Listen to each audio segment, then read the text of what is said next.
I'm Gina Gregory, president of the Greater West Bloomfield Historical Society.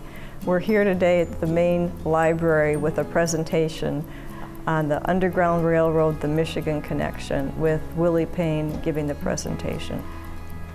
The Underground Railroad Michigan Connection chronicles the life of the Southern slaves in their quest for freedom, and it talks about the people in Michigan, especially Wayne and Oakland counties, that were instrumental in harboring the slaves until they could make it to freedom via the Underground Railroad. Freedom, of course, was Canada.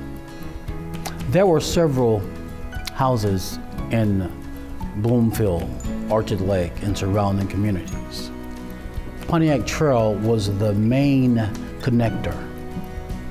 This particular area, the West Bloomfield, Farmington area, played an intricate part. Farmington was the principal junction of the Underground Railroad movement in the 1830s. A lot of folk don't know that. They're surprised of that. So this lecture, this gives me the opportunity to share that information with the community, and they are excited and happy to know that members of their community played a vital role in helping slaves escape captivity. Well, the Underground Railroad was so important for slaves trying to escape. To learn that Michigan was an integral part of that isn't surprising, since Detroit is next door to Canada. To know that the Farmington, West Bloomfield, Michigan area was involved is quite interesting. And anyone who lives in this area, or anyone can enjoy knowing that. To connect with it and knowing that it happened locally here helps found people, and it gives them an understanding of their community that we all live in.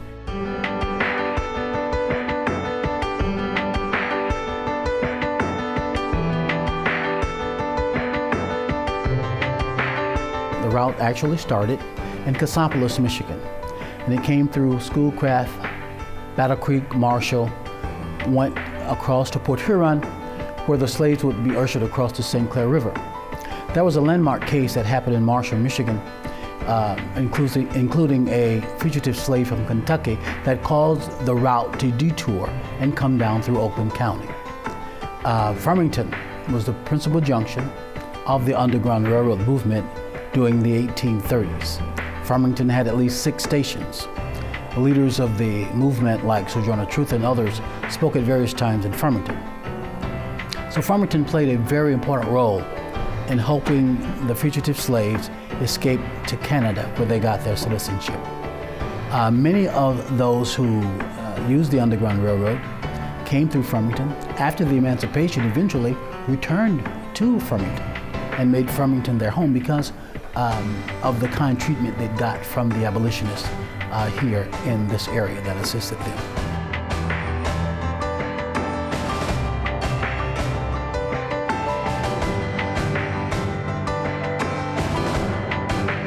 The Philbrick Tavern at 11 Mile and Powers Road was used as a station. It was operated by Nathan Philbrick. That was, at that time, a hotel, one of the finer hotels in Oakland County, and was also used as a meeting spot for politicians and would-be politicians. There's a house at Orchard Lake and Pontiac Trail, the old Francis Emmendorfer house, or the Milrikers home. That house was also a station. Now, these places that I talk about now are businesses or private residences, and stories that have been handed down through generations to substantiate the fact that they were stations still live today. And people are excited about knowing that these buildings and these homes, or the people in their community, were instrumental in helping the slaves become productive citizens.